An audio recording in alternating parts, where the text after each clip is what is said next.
কারণ আপনাদের হাতে সর্বোচ্চ পাওয়ার আর্টিকেল 326, ভোটদানের স্বাধীনতা। আমার দেশের প্রধানমন্ত্রীর ভোটের যতটা ক্ষমতা, আমার এখানে কুর্মী, মাহাতো, আদিবাসী, হিন্দু, মুসলমান এখানে যিনি ফুটে সবজি বিক্রি করেন ওই ভোটারেরও একই ক্ষমতা। এটা আমাদের ভারতবর্ষের এই বৈষম্যহীন সমাজ ব্যবস্থা দিয়ে গেছে। আমার রাজ্যের মুখ্যমন্ত্রী মমতা ব্যানার্জির ভোটের যতটা ক্ষমতা, আপনার এখানে এই বাস স্ট্যান্ডের একজন ড্রাইভারের ভোটারের অতটাই ক্ষমতা।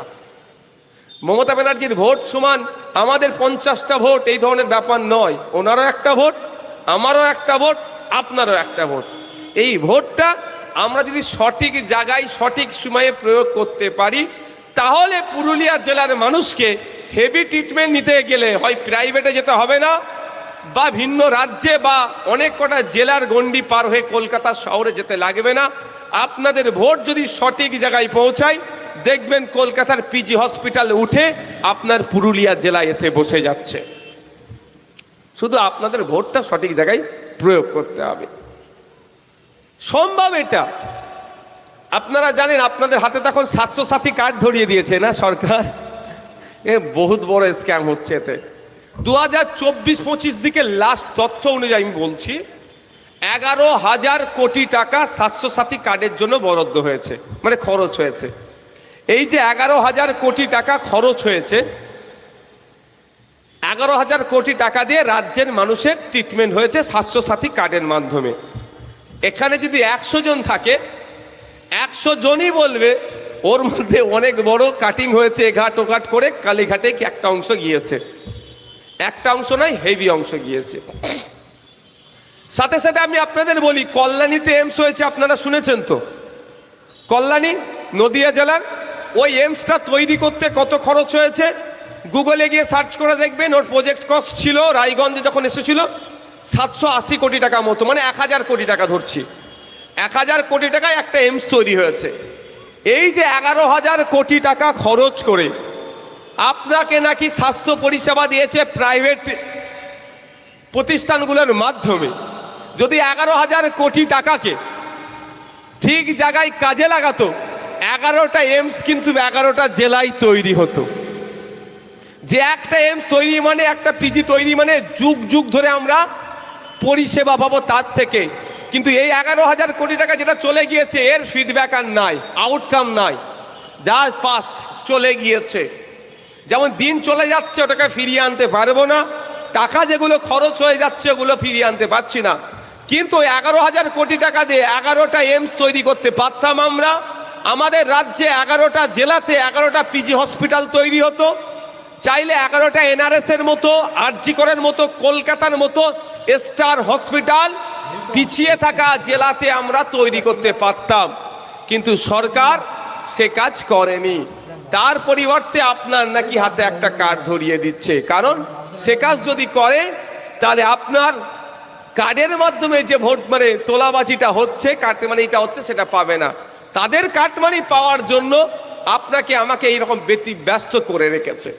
এই বছরে 2025-26 অর্থবর্ষে পশ্চিমবাংলা বিধানসভাতে যে বাজেট পেশ হয়েছে, সেই বাজেটে দেখা যাচ্ছে 25,000 কোটি টাকা হেলথ বাজেট।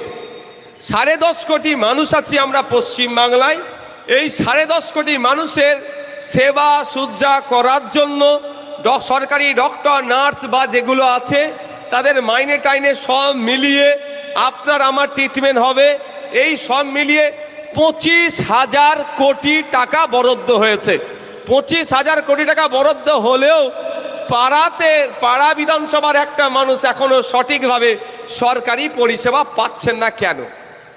1 টাকা 2 টাকা না ভাই, এই জেলার মানুষকে যদি 10 টাকার নোট দিয়ে বসিয়ে দেওয়া হয় 25,000 কোটি টাকা, মনে হয় একটা যুগ কেটে যাবে। মেশিন দিয়ে গুনার কথা বলছি না, হাত দিয়ে গুনতে গেলে কত টাকা বুঝতে পেরেছেন বরাদ্দ হয়েছে? কি আপনি পাচ্ছেন? যাচ্ছে টাকাটা কোথায়? পাচ্ছে কিভাবে লুট করতে আপনার টাকাটা? আপনিও দোষী, আমি বলবো। কেন বলছি আপনিও দোষী? আপনি ভোট দিয়েছেন বলি তো সরকার তৈরি হয়েছে।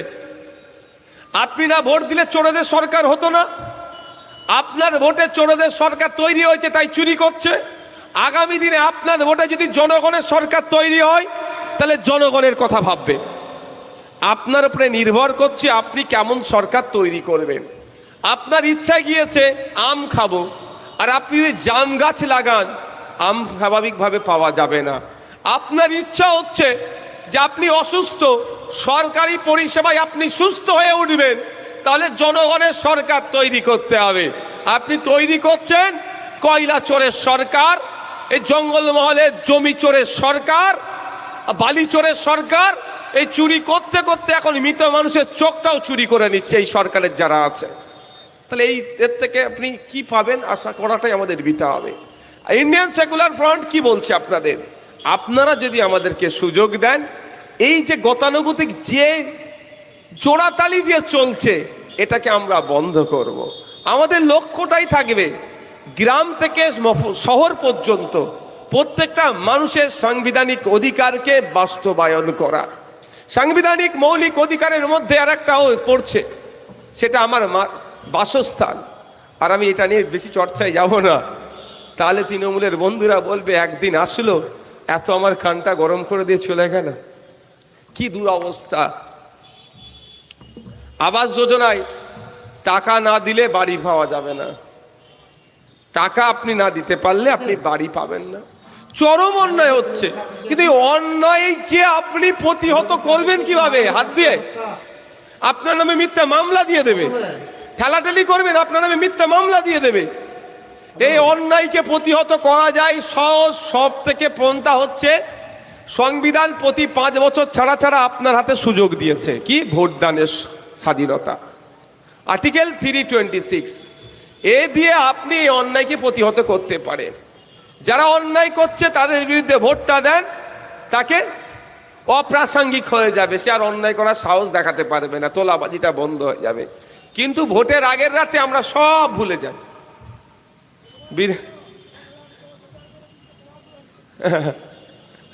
এই যে ভাই বললেন 1,10,000, আমি এই ভাইটা নিয়ে একটা কথা বলবো, এই দিয়ে দিচ্ছে আপনি ভুলে যাচ্ছেন। কিন্তু আপনাকে যখন প্রশ্ন আপনি করুন গিয়ে, ওই ক্লাবের কর্মকর্তারা গিয়ে বলুক আমার বাবার এলাকায় আমার পাড়াতে যে প্রাইমারি স্কুলটা আছে টিচার নাই, যে আপনার আমার বাচ্চা যেটাই পড়ছে, আমাদের লড়াইটা কোথায় বসতে হবে।